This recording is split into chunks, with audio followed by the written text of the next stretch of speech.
பிரமாணத்திலும் தீர்க்க தரிசனங்களிலும் ஆகமங்களிலும் சங்கீதங்களிலும் என்னை பற்றி எழுதப்பட்ட வேத வாக்கியங்கள் யாவும் நிறைவேறிற்று. அதாவது நான் இவ்விதமாக பாடுபட்டதும் 3ஆம் நாள் உயர்த்ததும் ஜெருசலேம் முதற்கொண்டு உலகம் முழுவதில் உள்ள சகல ஜாதி ஜனங்களுக்கும் தவமும் பாவ பொருட்களும் என் நாமத்தினாலே பிரசங்கிக்கப்பட வேண்டியுள்ளது.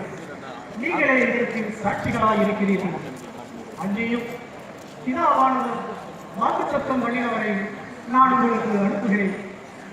அவர் வரும் வரை நீங்கள் பட்டணத்திலே தங்கியிருங்கள். அப்படியானால் ஆண்டவரே, இஸ்ரவேல் ராஜ்யத்தை ஏற்படுத்துகிறோம். என் பிதாவையும் தன் ஆதீனத்தில் கடிந்திருக்கிற காலங்களையாவது நிமிஷங்களையாவது அறிவது உங்கள் காரியம் அல்ல. ஆனால் உங்களில் எழுந்ததை வரப்போகிற பரிசுத்த ஆவியானவரின் வல்லமையை அடைந்து ஜெருசலேமிலும் பூமியின் கடைசி மட்டும் எனக்கு சாட்சிகளாக இருப்பீர்களாக.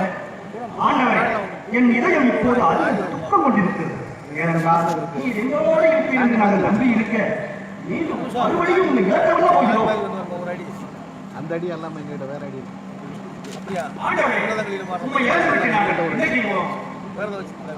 உங்கள் இதயம் கலங்காதிருப்பதாக என் பிதாவின் வீட்டில் அநேக வாசஸ்தலங்கள் உண்டு.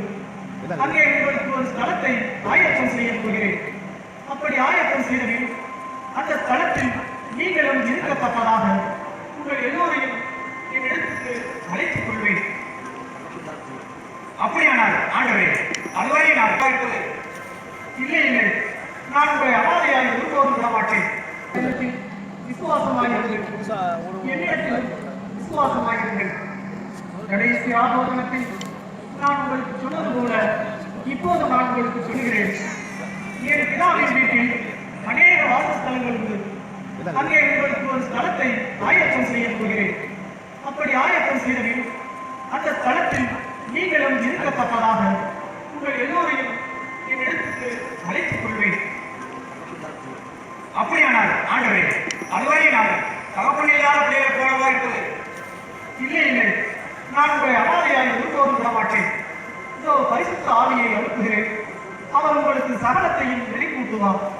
இதோ உங்களுக்கு சமாதானத்தை கொடுக்கிறேன். உங்கள் இதயம் கலக்கமுற்றினாலும் அஞ்சாமலும் இருப்பதாக. என் பெரியவர்களே, என்னையுமா விட்டு விட்டு போயிடு, என்னையும் உம்மோடு கூட்டிக் கொண்டு போக மாட்டீரோ? தாயே, நீர் இன்னும் சில காலம் இங்கே இருக்க வேண்டும் என்பது என் பிதாவின் சித்தம்.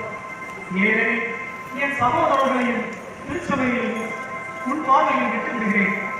அவர்கள் புதிதாய் பிறந்த குழந்தை போல இருக்கிறார்கள்.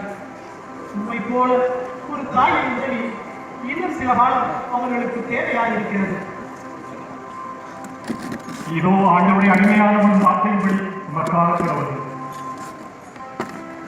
சீடர்களே, இதோ என் தாய், ஏற்றுக்கொள்ளுங்கள். உங்களுக்கு கூடிய எல்லாவற்றையும் கொடுத்தேன். கடைசியாய் என் தாயை உங்களுக்கு கொடுக்கிறேன். எல்லாம் நிறைவேறிட்டு நான் போய் வருகிறேன். உங்கள் எல்லோருக்கும் சமாதானமும் தேவ ஆசீர்வாதமும் உண்டாவதாக.